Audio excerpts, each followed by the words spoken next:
오늘 본문은 유다의 왕 므낫세의 평가에 대한 내용입니다. 므낫세는 아버지가 히스기야죠. 아주 선한 왕의 아들입니다.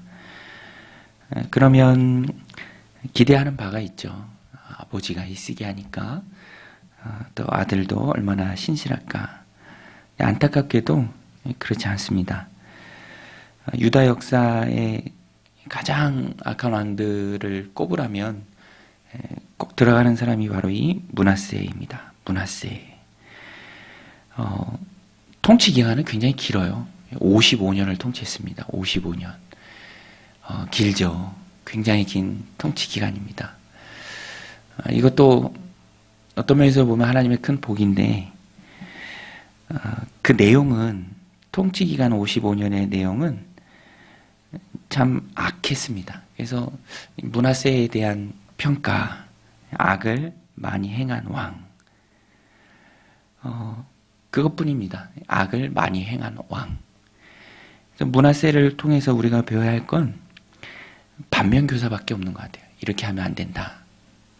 므낫세, 악을 참 많이 행했습니다. 통치 기간이 아무리 길면 뭐합니까?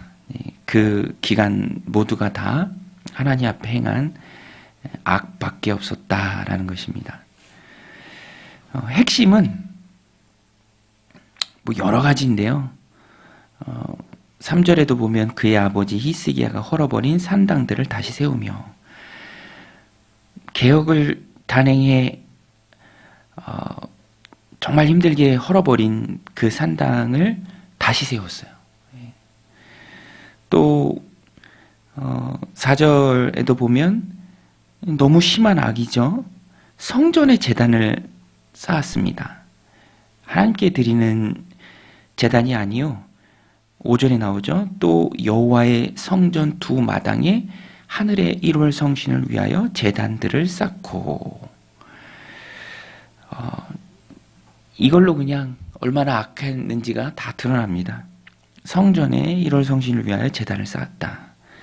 또 6절에 보면 자기의 아들을 불 가운데로 지나게 하며, 가장 소중한 것을 우상에게 바친다라는 의미로 아들을 인신제사로 하나님 앞에 드리는 너무너무 큰 악이죠. 끔찍한 악입니다.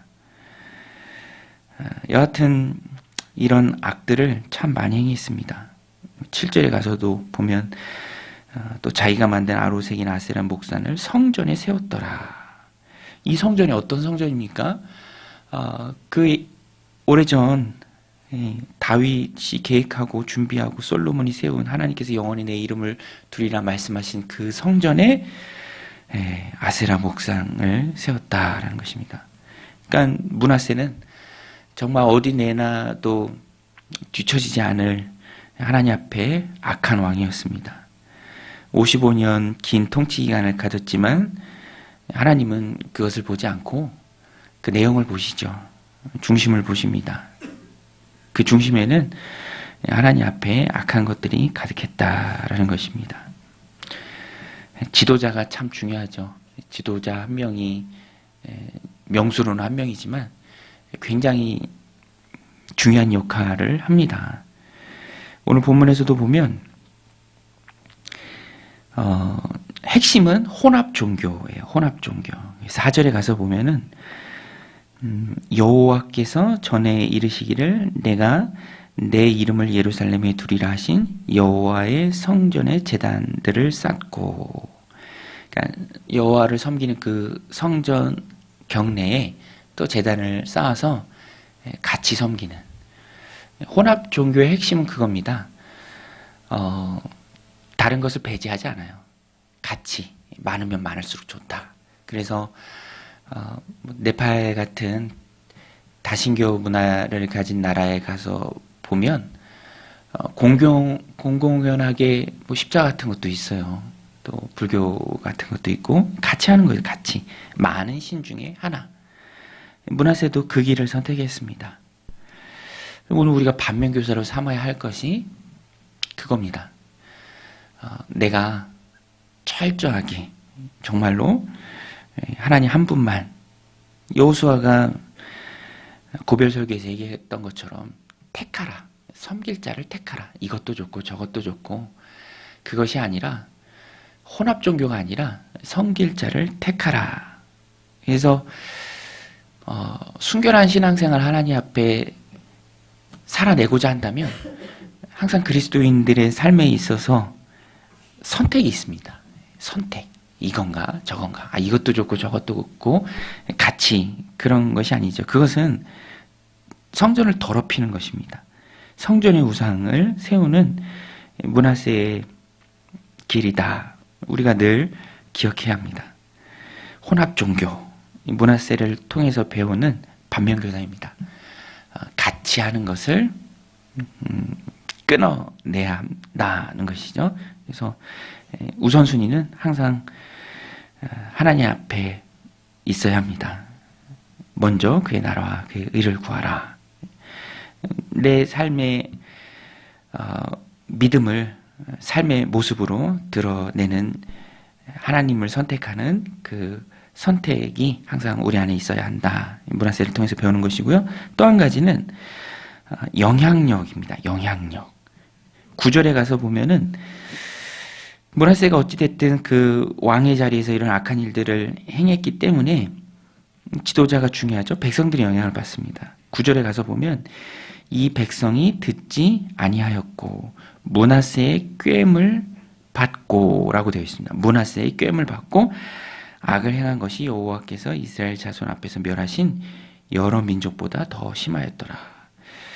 이스라엘 백성이 가나안 땅에 들어왔을 땐 심판자의 모습으로 들어왔습니다. 그곳에 살고 있는 사람들의 악한 모습을 하나님의 도구로 심판하는 거예요. 그런데 그들이 심판의 도구로 하나님 앞에서 쫓아냈던 민족보다 이제는 더 악해졌습니다. 더 악해졌어요. 뭐 아들을 인신제사로 우상에게 바치니 말 다 했죠. 뭐 그보다 더 악한 것이 어디 있습니까? 그런데 그 중심에 므낫세의 꾀임을 받고, 오늘 우리도 이 땅을 살아가면서 꾀임을 조심해야 합니다. 꾀임. 항상 세상은 꾀요. 이렇게 감언이설로 꾀입니다. 모르니까, 연약하니까. 그래서 그 꾀임에 넘어가죠. 오늘 우리는 세상이 잘못된 꾀임에 넘어가지 않고 믿음과 신앙의 중심을 잘 잡도록 항상 영적으로 깨어 있어야 합니다. 그것이 기도 생활이죠. 하나님의 말씀 중심의 신앙 생활입니다. 꾀임을 받지 않도록 항상 점검하고 또 점검하고 또 점검해야 합니다. 내가 바른 길을 가고 있는지. 그래서 우리는 영적 중보자죠. 어찌됐든 하나님 세우신 공동체를 세워가고 가정을 세워가고 또 주변에 많은 이들에게 선한 영향력을 끼쳐야 할 영적 중보자입니다. 어제 수요예배 때 나눴던 말씀처럼 모세는 항상 하나님 앞에 깨어있는 영적 중보자였습니다. 오늘 우리도 하나님의 말씀과 묶여야 하고요. 또 하나님의 사랑과 묶여 있어야 합니다. 그래서 툭 쳐도 나가는 것이 바른 신앙의 선한 영향력이 되어야 합니다. 그리고 지도자를 위해서도 우리 그리스도인들은 깨어 기도해야 합니다. 모든 권세는 하나님 주신 것이죠. 그래서 지도자를 위해서 항상 깨어서 기도해야 합니다. 그리고 내가 영적인 깨어있는 모세와 같은 중보자가 되어서 선한 영향력을 끼쳐야 합니다. 악한 영향력을 멀리하고 선한 영향력을 끼치는, 하나님 앞에 주님 말씀하신 것처럼 항상 순결한 비둘기처럼 또 뱀처럼 지혜로운 자들이 되어서 세상의 악한 영향을 이겨나가는 믿음의 백성들, 오늘 하루 다 되시기를 주님의 이름으로 간절히 축원드립니다. 우리 같이 말씀 붙들고 함께 기도하며 나아가겠습니다. 하나님 아버지, 오늘도 저희들 주님